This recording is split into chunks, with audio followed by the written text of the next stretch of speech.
केंद्रीय शिक्षा मंत्रालय ने स्कूली शिक्षा परीक्षा को लेकर महत्वपूर्ण घोषणाएं की है। ये घोषणाएं राष्ट्रीय शिक्षा नीति 2020 के प्रावधानों को लागू करते हुए किए गए हैं और अब बोर्ड परीक्षाओं का आयोजन साल में 2 बार होगा, जिससे कि स्टूडेंट्स के पास ये छूट होगी कि वे दोनों ही सत्रों की परीक्षाओं में बेस्ट मार्क्स को फाइनल मान सकते हैं। क्लास 11 और 12 के स्टूडेंट्स के लिए अब स्ट्रीम को चुनने की बाध्यता को हटा दिया गया है और जो स्टूडेंट्स हैं वो इन क्लासों में अपने पसंद के सब्जेक्ट सिलेक्ट करने की छूट होगी। इसके साथ ही छात्रों को 2 भाषा भी पढ़नी होगी। कह रहे 2 बार में एग्जाम्स होंगे, ये सरकार की तरफ से या बोर्ड की तरफ से सेमेस्टर सिस्टम है। तो पहले भी सेमेस्टर पद्धति एक बार शुरू में जब कपिल सिब्बल जी एचआरडी मिनिस्टर थे तब लगाई गई थी। अब दोबारा से जब से बीजेपी गवर्नमेंट ने एनईपी लेके आए, new education policy, corona time में, और उसका जो इम्प्लीमेंटेशन का टाइम है वो 2025 तक का है। बट अब इस साल से, जैसे पहले भी जो मैं आपको कह रहा था, जो फर्स्ट टर्म एग्जाम है वो फर्स्ट टर्म ना होकर फर्स्ट सेमेस्टर माना जाएगा और फर्स्ट और सेकंड टर्म के फर्स्ट और सेकंड सेमेस्टर के नंबर जुड़ेंगे। तो नो डाउट कि बच्चे को तो बहुत राहत मिल जाएगी कि पूरा साल का सिलेबस तैयार करने से अच्छा है कि आधा सिलेबस 6 महीने में होगा, अगला आधा सिलेबस 6 महीने में हो गया और दोनों के नंबर जुड़ के कम्युलेटिव परसेंटेज बन जाएगी। स्कूल मैनेजमेंट को भी सबसे बड़ी राहत ये है कि यदि आपका बच्चा बहुत अच्छे से स्कोर नहीं कर पाया किसी सब्जेक्ट में तो उसको मौका मिलेगा कि वो दूसरे सेमेस्टर सिस्टम में उसको अच्छे से निकाल ले।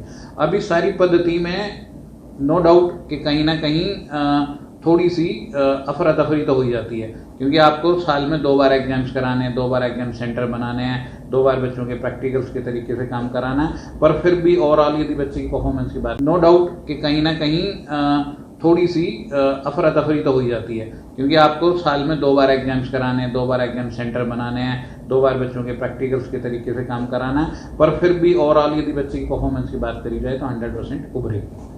अगर ओवरऑल हरियाणा और गुरुग्राम के अगर स्कूलों की आपकी बात की जाए तो आप मेंबर भी हैं, कई सारे स्कूल आपके साथ जुड़ते हैं, सभी स्कूलों की अगर इस तरह की बात हुई हो कि आप क्या ये फैसला लेना सरकार का ठीक था?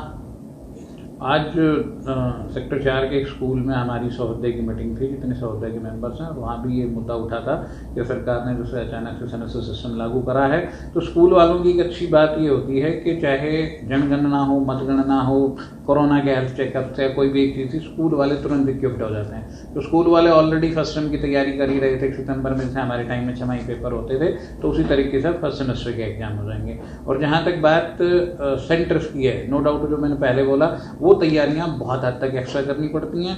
बार बार चीज़ों के पैटर्न बदलने से या नंबर सिस्टम ठीक होने से, जैसे अब 2025 में एनईपी फुल फ्लैश लागू होगी, बट जो नेशनल कुरिकुलम है, फॉर्मेट फ्रेमवर्क है, उसके हिसाब से सीबीएसई या एनसीईआरटी के ऊपर काम करके स्कूलों को नो डाउट एक नए सिरे से काम करने का मौका मिलेगा। सारा फायदा बच्चों को तो होने का। दूसरी ओर हरियाणा और बात करें गुरुग्राम के प्राइवेट स्कूलों की, तो इनकी तरफ से ये सरकार का सराहनीय कदम बताया जा रहा है। स्कूलों का ये कहना है कि इससे बच्चों में हौसला बनेगा और बच्चे जिस सब्जेक्ट में कमजोर हैं वे दोबारा अपने सब्जेक्ट को प्री एग्जाम देकर पास कर पाएंगे। स्कूल स्टाफ को भी इससे काफी ज्यादा फायदा होने वाला है। दैनिक सवेरा के लिए गुरुग्राम से अनुज पांचाल की रिपोर्ट।